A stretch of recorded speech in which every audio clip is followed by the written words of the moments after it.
This is a Starrett depth mic. I bought it used, and it came with 3 extensions that you see here. The 0 to 1, 1 to 2, and the 2 to 3. However, the 0 to 1 had a point ground on it. Now that might be alright. Most of the time it's probably is alright. But I wanted one with a flat end, just like these other two. So I had some 1/8 water hardening drill rod, and I took the old one and determined just about how long I needed to make it, and made it just a teensy bit longer than that so I would have room to make adjustments. Now I've already made the part. Here it is right here. It has a nice flat ground end. On the other end I made a little nut very similar to what the other ones were made, and the nut itself has an OD of 200 thousandths of an inch. It's about 150 thousandths long, and it has a couple of flats on it. The flats could be made to suit any wrench that you have, or just put them on there and use an adjustable wrench.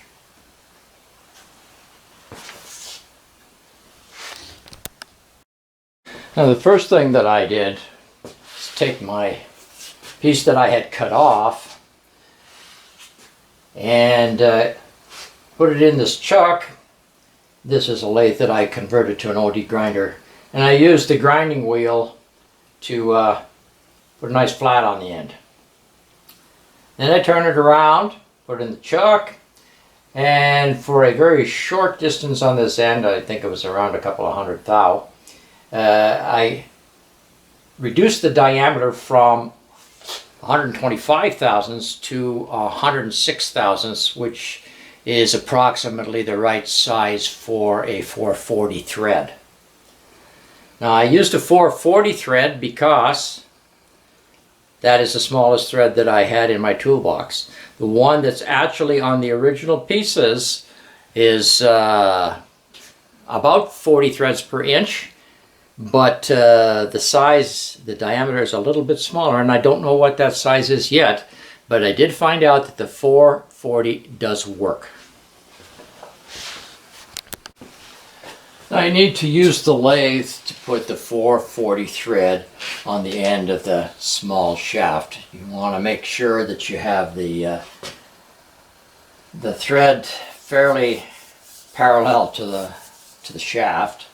Keep things nicely in line. So doing it on the lathe with a tailstock attachment to hold the tap, or at least get things started that way, is a good idea.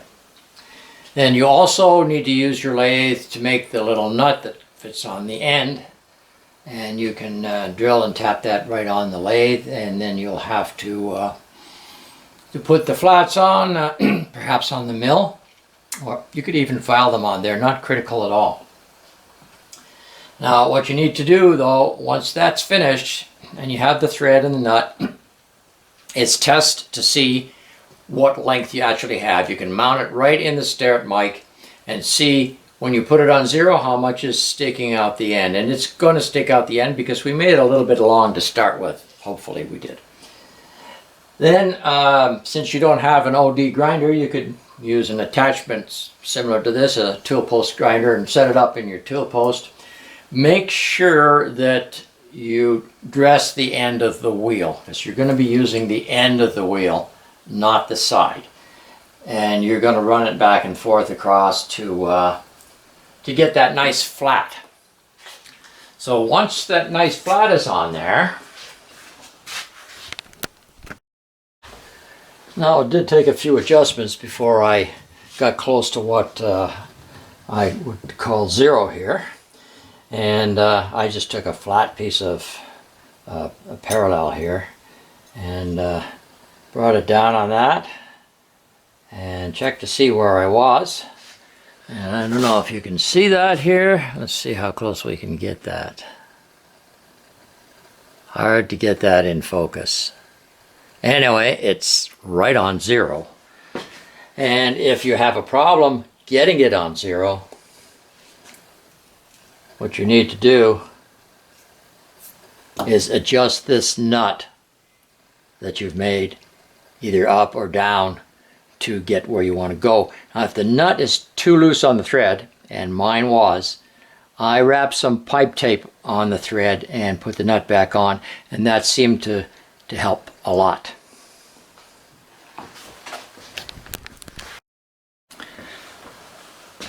Now there's the one that came with the set. This is the one that I made, and these other two came with the set as well.